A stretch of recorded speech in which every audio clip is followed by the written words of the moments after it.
Hello everyone, good morning. তারপর বলো কেমন আছো তোমরা? নিশ্চয়ই খুব খুব ভালো আছো, ভালো থাকবে। সাথে আমিও ভালো আছি। তোমাদের সঙ্গে নিয়ে শুরু করলাম আজকের ব্লগটি।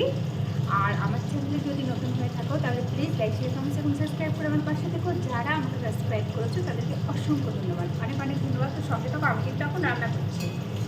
আর এদিকে আমার মাছ ভাজা হচ্ছে, মাছটা রান্না করবো একটা শাক দিয়ে ভাবছি। আর ওদিকে ভাবতে হয়ে গেছে, এখন ফ্যানটাকে মারতে হবে। সঙ্গে তোমরাও থাকো। তো ভাতটাকে না আমি মার ঝরিয়ে তারপরে বসিয়ে দেবো।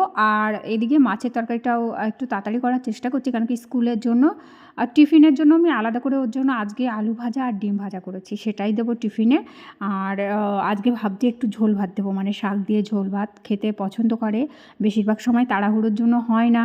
আর মাছ খেতে একটু সমস্যা, ছোটো মাছ তো একদমই খেতে পারে না, বড় মাছটা ওই কাটা বাছা নিয়ে একটু সমস্যা আছে, বেঁচে দিলে পরে আবার খেয়ে নেয়, খাওয়া নিয়ে অসুবিধা নেই।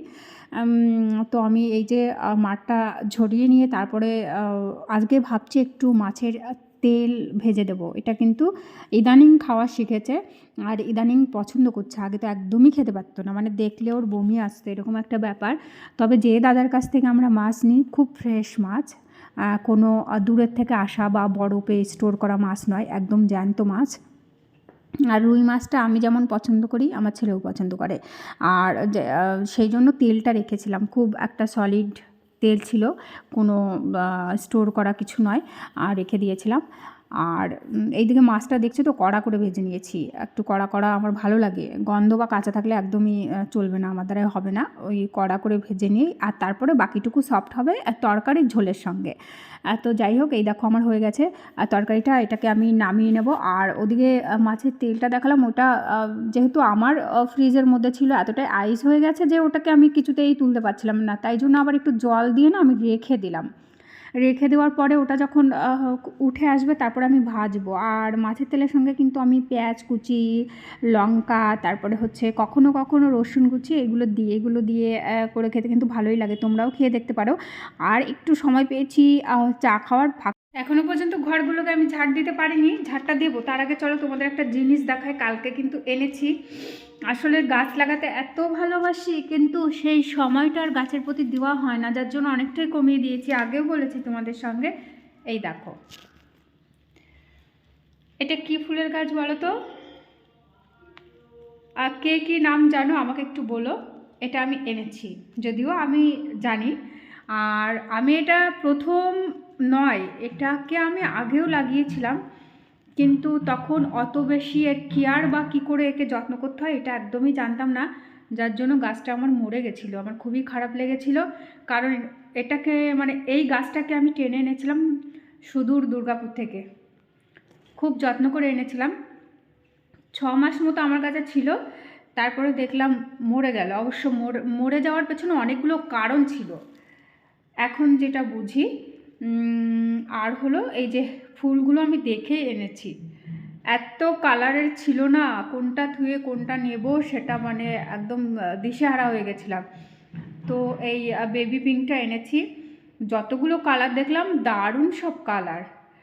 আর হলো এরকম রয়েছে, এখনও একে আমি পটিং করিনি, পটিং করব।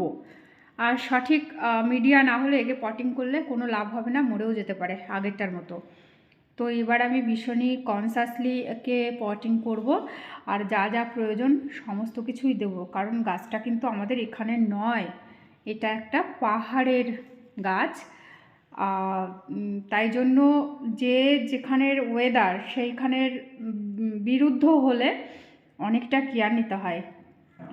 তবে ইচ্ছা আছে একে বাঁচিয়ে রাখবো, জানি না আমার ইচ্ছাটা কত দূর আমি সফল করতে পারবো। তো দেখলে কত সুন্দর, তাই না? আমার তো দারুণ লেগেছে, তোমাদের কেমন লেগেছে আমাকে কিন্তু জানিও। আর নামটা কিন্তু তোমাদের জন্য রেখে দিলাম, কি গাছ তোমাদের জন্য রেখে দিলাম, অবশ্যই কিন্তু আমার কমেন্টস বক্সে জানিও যে এটার নাম কি, এটা কি গাছ, ইত্যাদি ইত্যাদি। তো সঙ্গে থাকো, এটাকে আমি এখন আপাতত ঠাকুরঘরের বেলকানিতে রেখে দেবো।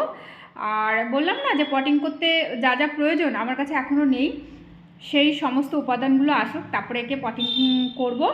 আর তোমরা সঙ্গে থাকো, তারপরে আমি ঘরটা ঝাড় দেবো। স্টেপ বাই স্টেপ কাজ রয়েছে, অনেক কাজ রয়েছে। সাধারণত আমার বাইরেটাও একটু ঝাড় দিতে হয়, সেটা আমি মানে আমার শেয়ার করা হয় না সেটা। তো চলো আমার সঙ্গে, আমি এখন এটাকে ঠাকুরঘরে রাখবো। কি দারুণ না? লাল রঙটা কি দারুণ ছিল, সাদা রঙ কি ভালো ছিল, পিস পিঙ্ক কি ভালো ছিল, সব ভালো ছিল। কিন্তু সব তো এনে লাগানো যাবে না, যত গাছ হবে তত যত্নটা বেড়ে যাবে। আগে একটাকে ঠিকঠাক করে দেখি কতদূর কি করতে পারি। সত্যি কথা বলতে কি, শীতের গাছ বলতে আমি এইটুকুই করেছি। আর যেহেতু আমার শেড পড়ে গেছে আর সেইভাবে লাগানোর জায়গা নেই, এইটুকুই করেছি। পিটুনিয়া খুব প্রিয় আমার ফুল, তার মধ্যে আমি 3টে কালারই করেছি। আর অ্যাজেলিয়াটা সত্যি করে যত্ন করব ভাবছি। দেখি যদি বাঁচাতে পারি তাহলে অ্যাজেলিয়া করব, চিন্তাভাবনা আছে।